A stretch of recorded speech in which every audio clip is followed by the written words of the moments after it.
personnes et repêché près de 900 corps. En majorité des hommes entre 20 et 30 ans. Combien sont partis? Combien ont disparu? Ces chiffres n'existent pas. Seule certitude, ils sont en augmentation constante depuis 2005, année à laquelle cette émigration clandestine a pris de l'ampleur en Algérie. Le voyage est tout à fait réalisable pour qui s'organise un peu, vend sa voiture, emprunte à ses amis.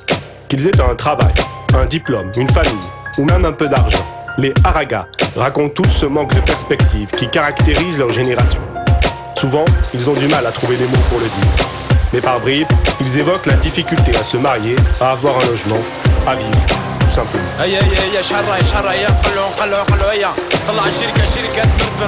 C'est bon.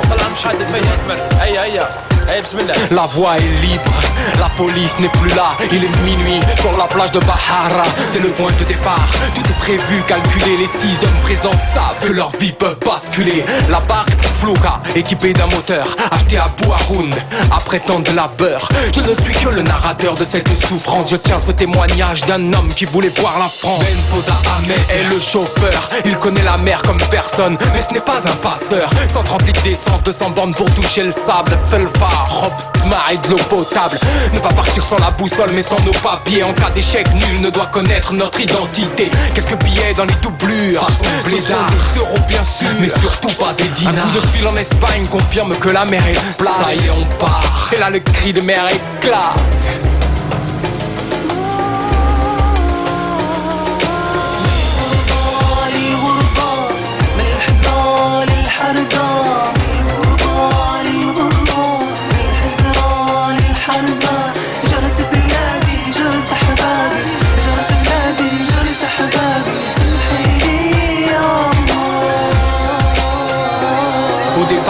Parle normalement, témoigne-t-il, tant que derrière nous les lumières de l'Algérie scintillent. Au milieu de l'eau, programmé à suivre le nord, il n'y a plus rien, nous sommes face à la mort. Des troubles du comportement apparaissent chez certains Aragas. Des peurs, des angoisses naissent, l'inconnu est là. Tant de panique et de vomissements, une bagarre éclate, ils agissent égoïstement. Ahmed gère au mieux son embarcation et doit agir violemment pour mener à bien l'opération entre les vagues.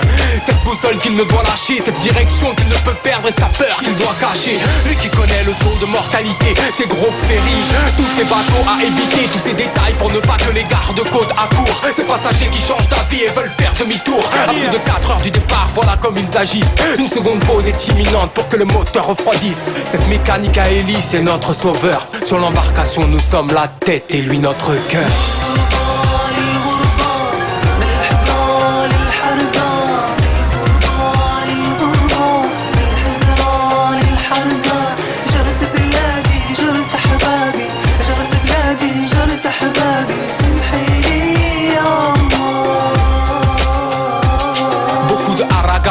Plusieurs tentatives, survivant d'un naufrage. Avec la hargne, il récidive. Toujours d'après Ahmed et son témoignage, il peut même ramer 20 bornes et 2000 mètres à la nage, à la rage.